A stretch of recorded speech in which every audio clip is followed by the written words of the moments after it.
Can you beat Kingdom Rush Frontiers with only archers? No barracks, bombs, or wizards are allowed. And as always, I banned the gem shop as well. So let's get into it. I started in the first level and basically just spammed my way to victory. I unlocked the reinforcements, rain of fire, and a hero, which is amazing. I didn't lose any lives and used my stars to buy a couple of upgrades for level 2. We get of these supporting towers, but they're archers, so I think it's okay. And we unlocked tier 2 towers, giving some nice damage and range buffs to the archers. We're still in the tutorial, so it wasn't too hard, although I did get overwhelmed with hordes of enemies and had to use my rain of fire a couple of times. The cooldown wasn't quite up in the final wave, and I lost 6 lives to wolves, but 2 stars is still a victory.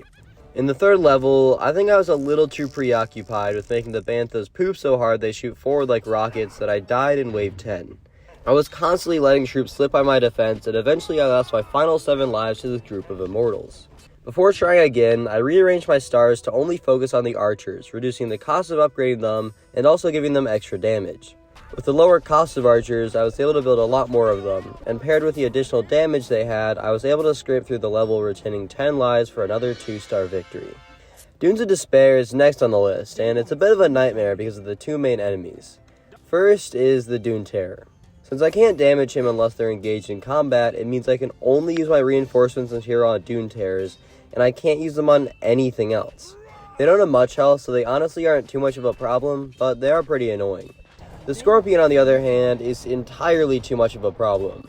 He has a ton of health, high armor, a decent moving speed, he does tons of damage, and he takes 2 lives if leaked. I lost 2 times to these stupid Scorpions and had to replay the entire level. After my second defeat, I changed up my stars again to try and max out my archers. This gave them some more damage, but with how many archers I had, it could make all the difference. I tried again and focused on building the maximum amount of level 4 archers that I could. Oh yeah, I was so busy ranting about the Scorpions, I forgot we unlocked the crossbow fort. Anyways, I used my reinforcements better and my rain of fires more efficiently, and paired with the extra star damage, I cleared the level. Buccaneers Den starts the annoying trend this game has of deforestation. They start off with only 2 really long paths and then gradually add more. It's not the most egregious example in this game, but it's still annoying. Thankfully, I remember the nightmares from my casual playthrough and planned ahead, having a crossbow fort waiting for the executioner. Unfortunately, they have the stupid Scorpions again, so it didn't matter and I died anyways. After that, I was a little sick of how little stars I had, so I went back to do some easy heroic challenges and stuff of that sort until I was at 13. And then I went back into the level and realized how good their barrage upgrade is. It gives them a burst of super powerful bullets that shred through enemies. With their ridiculous armor, the Scorpions were still a pain and I lost 7 lives, but I still won. If you like this and want to see more videos like it every Monday, then subscribe. In the next level, I looked away from the game for a couple of seconds and went from 19 lives to 2, and just barely managed to not lose the attempt. If you can believe it, it was because of the Scorpions and Dune Terrors. But those guys aren't even the only problem. On the left, they spit out a ton of immortals who have a decent amount of health, medium armor, and have a mummy hiding inside them, so I had a hard time dispatching them. Then there were also sand wraiths who spawn mummies to do their bidding. This was really annoying because since the archers have such a big range, they will always target the mummies and won't ever target the wraith, who I really have to kill. So I either have to use rain of fire or use my hero and reinforcements in a cool way. Thankfully, the mummies aren't incredibly strong, so I was able to recover from this wave and not die.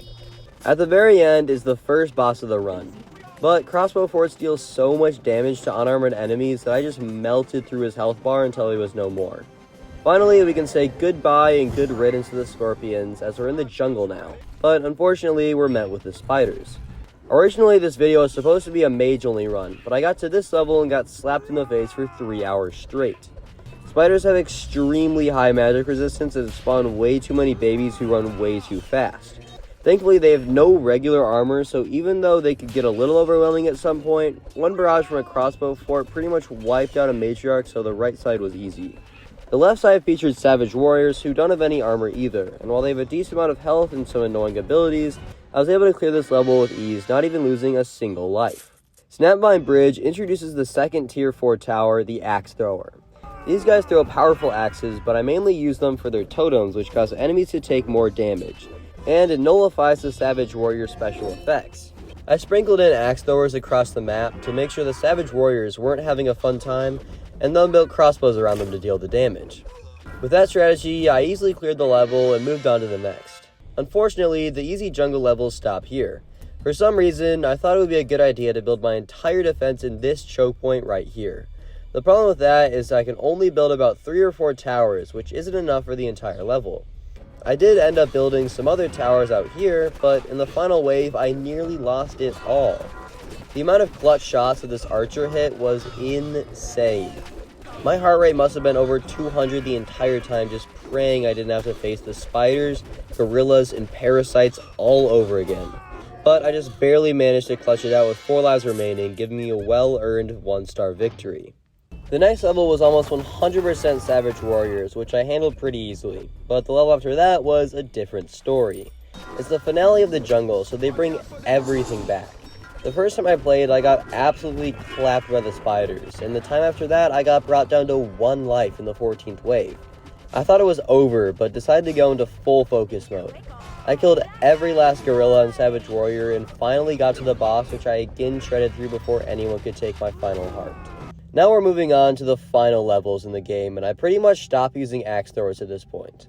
The crossbow forts deal so much more damage that it wasn't worth it for me to waste the space. Plus, one of their abilities was all but worthless since there aren't any Savage Warriors. The first level was really an intro to the Saurian monsters, so it wasn't too hard. The invisibility guys are super annoying, and I did lose a couple of lives to the big guys, but I still finished with 2 stars. The next level was annoying, because every enemy had to come through this choke point except for a couple of annoying lizards that climbed up the back. So occasionally, I'd have to reposition my hero and reinforcements to take out these guys. But besides that, the track was so long that I could kill everything with ease. The next level made me angry. They introduced this Saurian savant who spawns in a ton of enemies to overwhelm your tower. Everything was going fine until the final wave, where they threw 4 Saurian brutes and a couple of savants, and I got overwhelmed. I actually managed to do alright and eliminated everything but 2 brutes with 9 lives remaining. And even though this one was on the verge of dying, and I would have beaten the level if he died, since the other one was a centimeter ahead, my towers targeted him and they both leaked, taking all 9 of my lives and forced me to play this stupid level again. So I played a little smarter and finished the level. Now we can face the final stage, Ember Spike Depths. Since there are so many paths, I actually struggled a bit in the stages leading up to the final boss.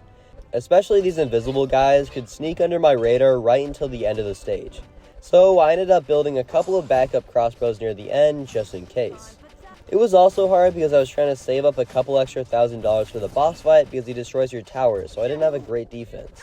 I leaked a few lives but stayed healthy for the most part. Once the boss came though, it was so satisfying. The crossbow forts converged on him and shattered his health bar. It was also kind of funny when he broke apart because I would instantly kill too many blobs and they'd have to rush back before I got too many more. Since I had saved up about $5,000, I was pretty much good and finally finished the game with only archers. If you enjoyed the video, then make sure to subscribe and have a great rest of your day.